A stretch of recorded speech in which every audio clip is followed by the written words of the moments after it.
Shalom Bapak Ibu yang terkasih di dalam Kristus, puji nama Tuhan.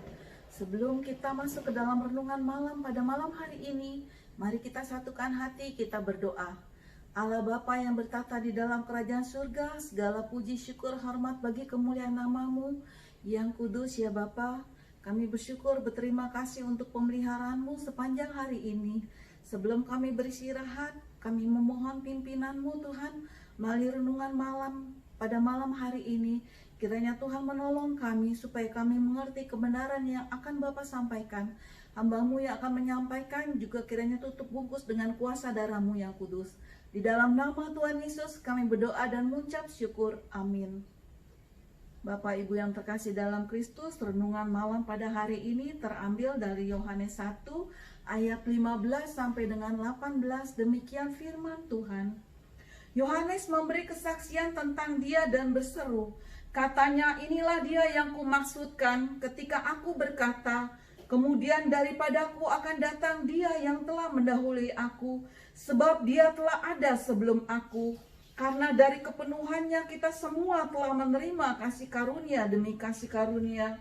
Sebab hukum Taurat diberikan oleh Musa, tetapi kasih karunia dan kebenaran datang oleh Yesus Kristus. Tidak seorang pun yang pernah melihat Allah, tetapi anak tunggal Allah yang ada di pangkuan Bapa, Dialah yang menyatakannya. Amin.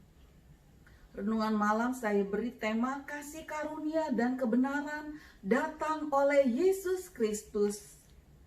Saudara yang terkasih dalam Kristus, hal yang paling sulit dipahami dan diterima oleh orang dunia dan bagi sebagian orang Kristen adalah pemahaman akan keilahian Yesus Kristus. Oleh karena kurangnya pemahaman dan pengenalan akan siapakah sesungguhnya Yesus ini, maka banyak orang dengan tanpa sungkan mereka menghina, mencaci maki dan mengolok-olok, bahkan menghujat nama Yesus. Hal ini sudah terjadi sejak 2000 tahun yang lalu. Seperti yang ternyata di dalam Matius 27 ayat 40. Prajurit itu mengatakan demikian. Mereka berkata, hai engkau yang mau merobohkan bait suci dan mau membangunnya kembali dalam 3 hari, selamatkanlah dirimu. Jikalau engkau anak Allah, turunlah dari salib itu. Bahkan beberapa waktu yang lalu di salah satu media internasional menuliskan berita tentang seorang petugas medis Israel yang dipecat karena dia telah mengeludahi gambar Yesus. Alasan dia melakukan itu karena gambar tersebut adalah bentuk penyembahan berhala yang dilarang oleh Alkitab Ibrani. Dan bagi sebagian orang yang beragama Kristen, ada yang dengan mudah meninggalkan imannya oleh karena belum mengenal dengan benar siapakah sesungguhnya Yesus itu. Dikatakan di dalam pasal 15, Yohanes memberi kesaksian tentang Dia dan berseru, katanya, inilah yang Dia yang kumaksudkan ketika aku berkata, kemudian daripadaku akan datang Dia yang telah mendahului aku, sebab Dia telah ada sebelum aku. Yesus adalah anak Allah. Dia adalah pencipta yang setara dengan Allah, yang menciptakan bersama Allah tatkala Allah menjadikan segala sesuatunya. Oleh karena itu kita harus memahami perkataan Allah, anak Allah yang pada mulanya berada di pangkuan Bapa. Firman-Nya mengatakan dalam Yohanes 1 ayat 1 sampai 3, pada mulanya adalah firman. Firman itu bersama-sama dengan Allah, dan firman itulah Allah. Ia pada mulanya bersama-sama dengan Allah. Segala sesuatu dijadikan oleh Dia, dan tanpa Dia tidak ada sesuatu pun yang telah jadi dari segala yang telah dijadikan. Dan pada 2000 tahun yang lalu, firman yang bersama-sama dengan Allah itu dinyatakan kepada dunia. Di dalam Injil Yohanes pasal 14 itu dikatakan firman itu telah menjadi manusia dan diam di antara kita, dan kita telah melihat kemuliaannya, yaitu kemuliaan yang diberikan kepadanya sebagai anak tunggal Bapa, penuh kasih karunia dan kebenaran. Bapak Ibu yang terkasih di dalam Kristus, di dalam ayat 17 dikatakan, sebab hukum Taurat diberikan oleh Musa, tetapi kasih karunia dan kebenaran datang oleh Yesus Kristus. Pada mulanya Allah memberikan hukum Taurat kepada Musa dengan perantaraan malaikat-malaikatnya di Gunung Sinai. Tujuan daripada hukum Taurat itu adalah untuk mengatur tatanan kehidupan umat Israel di padang gurun, di mana sebelumnya mereka tinggal di tanah Mesir, tanah perbudakan. Jadi di dalam hukum Taurat ini tercakup bagaimana cara umat Israel melayani Allah dan menghadapi Allah, serta mengatur relasi hubungan dengan sesama. Hukum Taurat adalah hukum yang kudus, hukum yang benar, hukum yang rohani, hukum kasih dan kebaikan di hadirat ilahi. Namun kelemahan hukum Taurat di dalamnya tidak ada hidup. Umat Tuhan melakukan hukum Taurat dengan penuh ketakutan, karena melalui hukum Tauratlah umat mengenal adanya dosa. Seperti kita ketahui, upah dosa adalah maut. Tidak ada istilah dosa besar maupun dosa kecil. Ibrani 10 ayat 20 mengatakan, 28, jika ada orang menolak hukum Musa, ia dihukum mati tanpa belas kasihan atas keterangan 2 atau 3 orang saksi. Dan dikatakan juga di dalam ayat 17, tetapi kasih karunia dan kebenaran datang oleh Yesus. Yesus datang ke dunia untuk menanggulangi kelemahan hukum Taurat. Yohanes 14 ayat 6a mengatakan, kata Yesus kepadanya, akulah jalan dan kebenaran dan hidup. Tidak ada seorang pun yang dapat sampai kepada Bapa kalau tidak melalui aku. Yesus telah menyediakan tubuhnya mati di kayu salib untuk menanggung dosa-dosa umat seluruh manusia seluruh dunia. Tubuh Yesus adalah roh, bukan berasal dari debu tanah. Oleh karena itu Yesus dapat menunjukkan tangannya yang berlubang paku kepada murid-muridnya.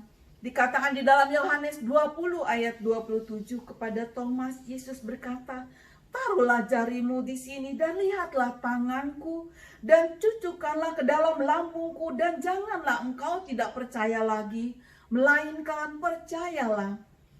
Bapak Ibu yang terkasih dalam Kristus, bagi orang yang mengakui bahwa kematian Yesus itu menggantikan kematian dirinya, pengakuan itu membebaskan dia dari belenggu dosa. Yesus datang untuk menggenapi hukum Taurat. Yesuslah kebenaran itu sendiri.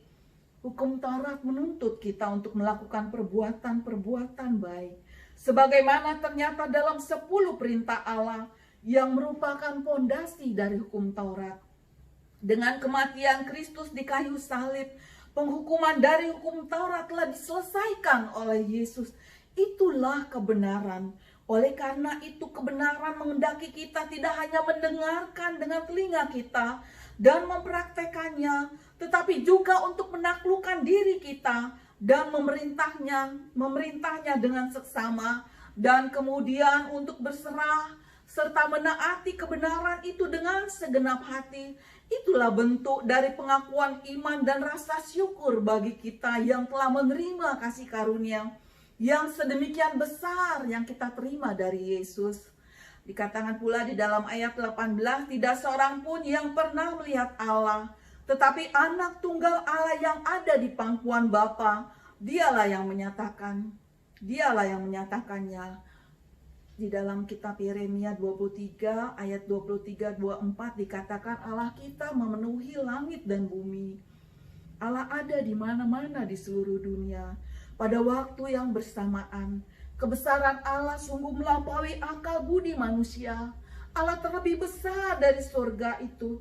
2000 tahun yang lalu anak Allah keluar dari pangkuan Bapa dengan membawa nama Allah, yaitu Yesus. Ketika itu Allah menyuruh malaikat Gabriel datang kepada seorang perawan bernama Maria di kota Nazaret. Di dalam Lukas 1 ayat 31 dikatakan, sesungguhnya engkau akan mengandung dan melahirkan seorang anak laki-laki, dan hendaklah engkau menamai dia Yesus.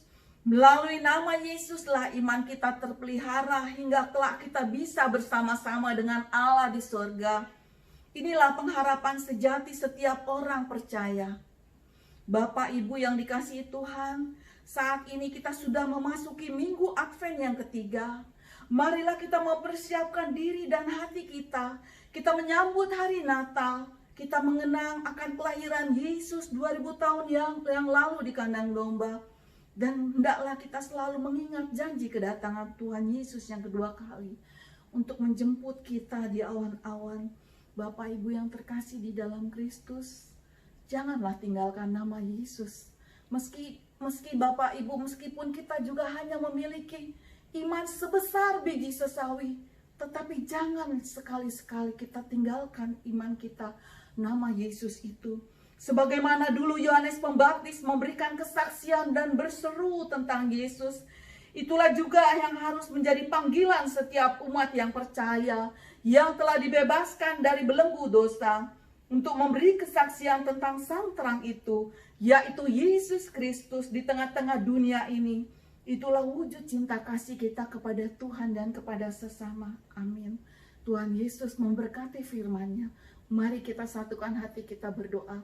Bapa yang baik, Bapa yang bertahta di dalam kerajaan surga, hamba-Mu sudah selesai berbicara. Kiranya Roh Kudus-Mu memampukan kami ya Bapa, memateraikan firman-Mu, sehingga kami sungguh-sungguh menjadi pelaku daripada firman-Mu, dan sungguh-sungguh mengerti dan menjalankan apa yang menjadi isi hati Bapa. Biarlah Tuhan Yesus memelihara iman kami.